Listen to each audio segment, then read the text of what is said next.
Jesus getting ready to ride into Jerusalem.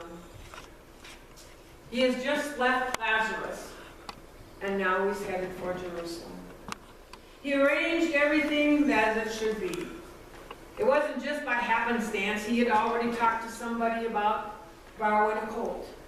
He already had words for him to say to him when somebody unloosed him. Told him right where to go, where to find him. And as they went, they found. And they were asked a question that was already prepared ahead of time. Just tell him the Lord has need of him. And he sent them on their way. As they brought the colt there, and they came before Jesus, they put their garments on the colt. They covered him, a donkey, actually, and set him upon the colt. And laid their garments on the ground for him to walk on. This was not an easy task for Jesus Christ. Please be aware of that. He knows that when he enters Jerusalem, there is a price on his head. He knows the intent of their heart is to crucify him and to take his life away. But that does not stop him. He has come here because God has sent him here for the purpose that he would die and lay down his life. And he knows all of this. He's already told his disciples over and over again about going into Jerusalem, of laying down his life. So with courage and with the Father and with the Holy Spirit, he begins the journey.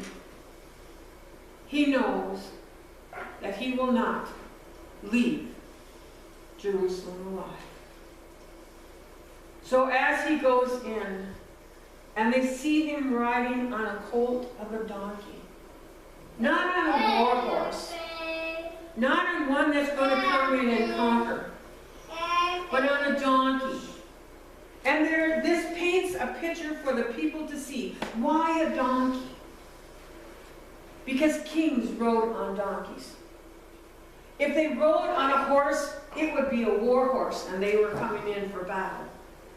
But as soon as they seen Christ sitting on a colt, they knew what he was claiming, that he is king. Again, he is not afraid to tell the people that he is king. And the people would all recognize the statement that he was saying. So all gathers around him, his disciples it calls them. Not just the 12. Please be aware of that. These are the people that have watched him raise Lazarus from the dead. These are the people that has watched him feed the 5,000. These are the people that have gathered around him all the way through his ministry. It was not just the 12. This is Mary Magdalene. This is all the lady that touched the hem of his garment and was healed. This is the centurion that was also there that healed his boy. These are people that knew Jesus Christ was truly the Son of God.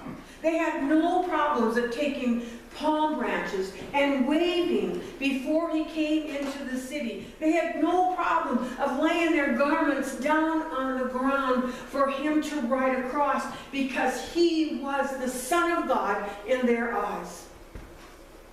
Sometimes we think it was only the 12 that followed him, but that is not true. There were lives that Jesus touched all the way through. And they were completely his followers, his disciples. And they came with him. And they gathered around him. And you can imagine again how angry the Pharisees and the Sadducees and the leaders of the Jewish world were.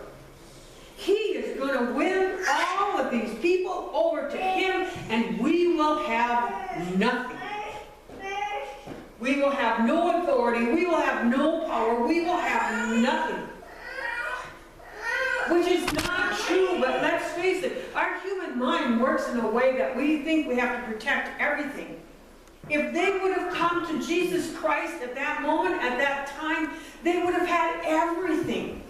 They would have still been Sadducees. They would have still been Pharisees. They would have still been rule and authority, but their whole point of life would be living differently. It would not be, what can I get for myself? How can I better myself here? It would have been, what can I do for Christ Jesus? And they would have thrived, and they would have blossomed. But Jesus said, you would not listen. He knows he has to make this journey.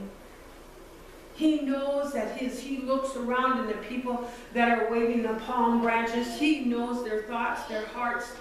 He knows the ones which love him. He calls them his disciples. We are that. We are his disciples. And as he enters and he gets there, and he sits up on a knoll where he can see all of Jerusalem. And he watches from up there. And what does he do? He weeps. It says, and Jesus wept when he saw Jerusalem. And why did he weep? Because he loves all of these people that are gathered in this city, even those that are his enemy. His love he feels for each and every one of them. And I am so amazed that he could not even change their hearts. That their hearts were so set and so hard that they would not even look upon the face of Christ as the Son of God. Even though they seen all the signs that he had done, they had seen and they knew and they heard that he had raised Lazarus from the dead.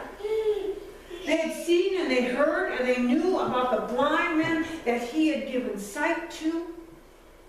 And yet their hearts were so set that they were not going to have anything to do with him. They were not. It is very difficult for people in power and authority to think that maybe they're wrong. To think maybe that they just got it wrong. And they can't do that in their hearts. They can't even accept it in their minds and their souls, because if they're wrong about this, they're wrong about so much other things. And it changes their whole lives. When we come to know Jesus Christ, we are changed. And there are times in our lives when we look upon it and we say, no, we're really not changed, you know. We know we take Jesus Christ as Savior and Lord, and yet we do stupid things. And yet we say things that we wish we hadn't said, and they're already out of our mouth and they're already gone. And we still sin. Correct? Or am I the only one? Okay? And so we often question, have we really accepted Jesus Christ into our hearts and lives? And the answer is yes. The answer is yes. He knew that we wouldn't be perfect. This we have to believe, that we belong to him. Always. Always. And he changed us. We don't know how he changed us, but we know he did. And we know our life is so much different now than it would have been without Christ. I can speak for that. I know where I was heading was not in a place where I should be heading. But I know when I committed my life to Jesus Christ, it was a complete and total turnaround. Did I act like I had? A lot of times probably not. But I knew in my heart that I now belonged to him. The Sadducees and the Pharisees could not accept that. We can go back to another place in the Bible where it was so bullheaded and so stubborn, and the things that they said. Just think of Pharaoh for a minute. Of all the things between Pharaoh and Moses that happened in Pharaoh's land, when Moses kept coming in, the 10 plagues, and Pharaoh still would not change. Until what? until finally he had to. He lost his firstborn son. He let him go, but he didn't change his heart. Jesus looks at the same thing when he looks out at Jerusalem. He is weeping for those that will not come to him. He is weeping for lives that he wanted to touch, lives that he wanted to change, lives of people that he wanted personally to introduce them to the Father, to the real Father. And they turned their back and walked away. In our lives, that's called choice. We can choose whether we want to follow Jesus Christ, or we can choose whether we don't want to. And that's the same when we go out and we try to show people who Christ is and how he changed our lives. They have a choice. They can accept Christ with your help, or they can turn around and walk away and say, not interested.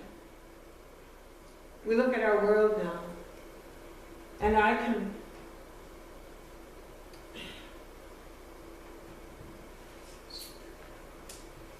and part of me weeps,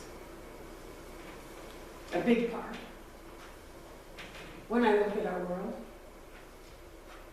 When I look and see that we have actually welcomed Satan in and said, come on in, let's have a party. And we've done that over and over again. And we look at young people out there that are suffering because of the attitude of the old people, that don't even know truth. We look at our colleges that are out there that are leading our kids astray and teaching them things that they shouldn't even bother with. And we have depression in our world that takes lives of young people. And we have opiates out there that takes lives of all people. And we have abortion out there. We should be weeping, as Jesus did. Because our heart should be in the same place that, Lord, we don't want to lose anymore. We don't want them to be taken.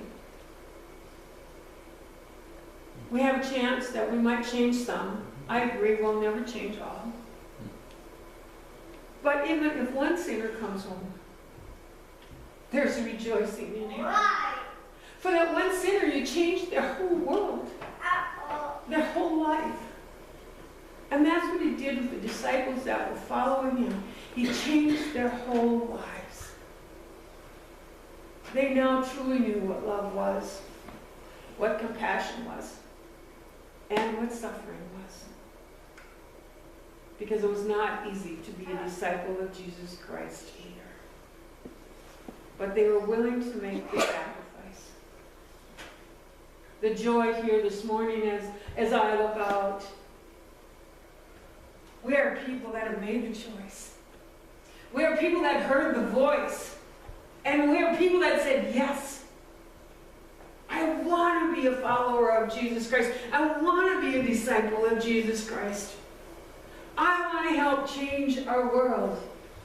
And I want him to use me however he will to do that. Palm Sunday, rode in as a king on a donkey. And everybody knew that he rode in as royalty. Everybody. A picture is worth 1,000 words. And him sitting on a donkey painted a picture of a king that brings peace, not war. So we today wave palm branches just like him. Even if we don't have them in our hands, we still wave them because we are also hailing Jesus Christ, King, Lord of all. Let us pray.